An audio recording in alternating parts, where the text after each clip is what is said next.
Do you have your driver's license with you? Yeah, why are you stopping me? Because you were offering people shots.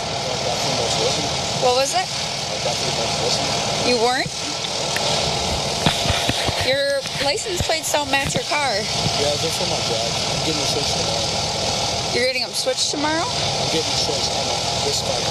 I said your license plates don't match your car. Yeah, they're for my Jaguar. Yeah, why are they on this car? Because I can get around. Okay. Do you have your driver's license? Yeah, I The officer noticed an odor of intoxicants coming from his person, glassy eyes, and a case of twisted tea on the floorboard. Okay, so that is 18-year-old Ruben Juarez in November of 2021, having a rough night, obviously being apprehended by a police officer there. And he immediately, she said, you were offering shots to people, which seems like a nice thing to do, right? But the situation escalates. This is in Cumberland, Wisconsin, and there have been new charges against him. This story, he does survive, but it is a saga. So keep watching because he is about to threaten to drive himself into a lake when this police officer is apprehending him. So take a look. There is not one chance. There's I don't know not one why chance. I don't know why you think that. Oh, you know why I think that? False imprisonment, you know how much that is? Yeah, I've been doing this for 10 Get years. off, keep your hand off your gun, man. That's not my gun. Oh, okay, a taser is But still... you do need to give me your keys. No, I can't. Give me your keys. I can't. Give me your keys. Do not. I will crash and kill myself. So keep playing. If you want to talk, we can talk. Give me your keys. If you want to talk, we can talk. Otherwise, I'm crashing and kill myself. That is your one chance. If you talk on that radio, I'm gone. This is your one chance to get me in handcuffs. This is your one chance. I don't even want to put you in handcuffs. Okay, then get your hand off your radio. See where we're at? Can you roll your window back down, please? I don't want to because you're going to unlock the door. You're going to pull me out and put me in handcuffs. I know how you guys work. Stop. Stop trying to lie to me like I'm stupid. Please. Okay, so that is, who's the police officer in this incident here? He is absolutely dressing down that police officer, and like with language and with behaviors that would get anyone else probably tackled and arrested. I don't see an effort to even lunge for his door. You could make the argument she feels incredibly scared that he will run off, that he will drive off. He has turned on his engine, he is inebriated. And let's take a look at actually what happens next. 323, can you park behind him? He is threatening to flee.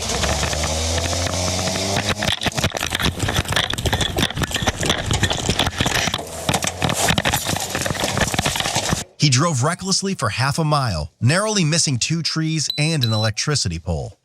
He reached speeds of 70 miles per hour, veered into the opposite lane, intentionally hitting the curb and launching his vehicle into the lake.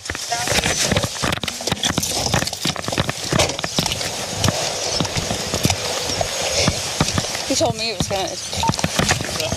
He told me if he fled, he was gonna try to kill himself. So she says, he told me if he fled, he was gonna try and kill himself. He did. He said, this is your last chance. You know, don't call anyone. I'm gonna drive off. I'm gonna drive into a lake. So he actually did driving into that lake. Good, lucky for him. He did not die. He survived. This is the final chapter in this incredible saga that I want to break down. But here's how it all ended after actually about an hour of interrogation. Take a look. I know that it doesn't make sense to you right now because you're intoxicated, but that's not the story. Well, I actually think that you're smarter than the average criminal. Oh, no, I most definitely am. I try to get the SWAT team to SWAT. Well, I'm not talking about that stuff. I'm talking about you doing stuff with your life to better your life, going to school. I try to kill myself, and now look, I'm still alive. Yeah, because clearly you weren't meant to die.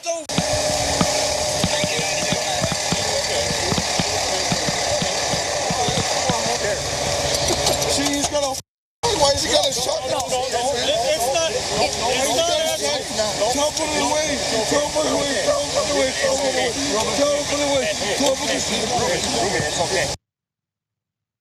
Don't you want to go to school? You weren't meant to die. That was a very, very gentle treatment of someone who escaped an officer and recklessly ran into a lot of different things and endangered himself and others.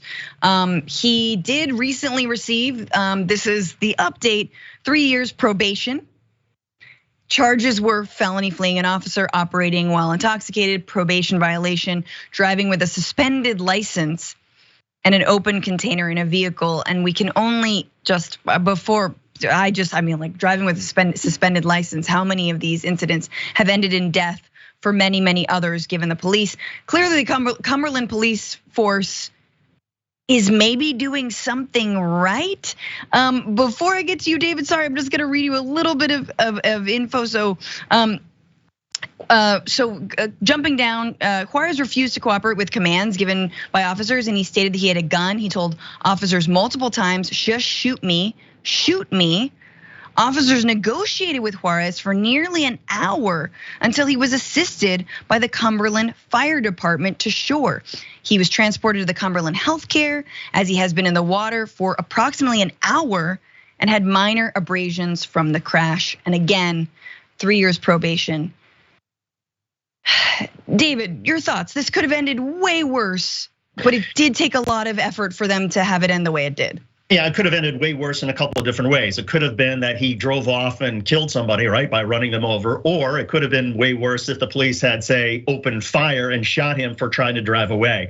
I come down on this, and we've done a lot of police interaction videos in Rebel HQ where we've criticized the police. I come down on this, that this was remarkable restraint by the Cumberland police officer. And then I think she essentially did the right thing. She tried to de-escalate. She tried to keep things calm. He obviously sort of ran off. Thank goodness he didn't hit anybody, but he's been given the appropriate punishment by the courts in evaluating the totality of this. And we don't want our police officers to be the judge and jury and to open fire on people who are not a violent threat. You could argue that his car could have been a violent threat if he hit anybody, but look, we should just be glad that he didn't hit anybody. I think the officer showed incredible compassion, and we should err on the side of compassion, in my view, not on escalation. Totally. I mean, it's so rare to see these instances of de-escalation, especially when the person being apprehended is so aggressive, right? I mean, he's yelling at her, he's dressing her down, he's disrespecting her. And in some ways, there is that part of me, because we've seen so many of these videos where I'm like, why aren't you doing anything? Is it because he's not black, right? Is that why you're not doing anything? But then you realize that's what officers should do. They should be used to taking a verbal assault. He's not threatening her. He doesn't have a weapon. She's not manufacturing the idea that he might have a weapon or that he might be a danger to her. My one critique is, maybe shoot the tires, like he can't go anywhere. But that, yeah, if she tried to go for the handle of the door, that would have been a scuffle. It would have been dangerous. She might have had to use her weapon. The stuff that sticks out for me in that sort of 4-part saga is that she says, "You're smarter than most criminals," and it's like a little cringy, because you're like, what do you mean? Who do you mean? You're giving him another chance, but other people you would what? Lock up or shoot or etc. I do think it's interesting that instead of calling backup, instead of calling for a bunch more cops to come out blazing, they called the fire department. They called the fire department, help him, get him out of the water, took him away in an ambulance. So things worked out for an 18-year-old, again, clearly struggling. If only we could extend this kind of grace to everybody in these cases. But again, I'm in that catch-22 of like, they should have done more, but no, wait, they shouldn't have. Francesca, you raise a great point. A lot of people wonder, well, why can't they just shoot off the tires? And unfortunately, police are not trained to do that. But I agree. I mean, the point that she reached out to the fire department, we should be able to have police reach out to people who can assist with clear mental health situations as opposed to violent confrontations. Yes, and yet you have every time there's an attempt to like replace police officers with mental health care workers, everyone's like, no, don't defund. You're like, no, but this is good.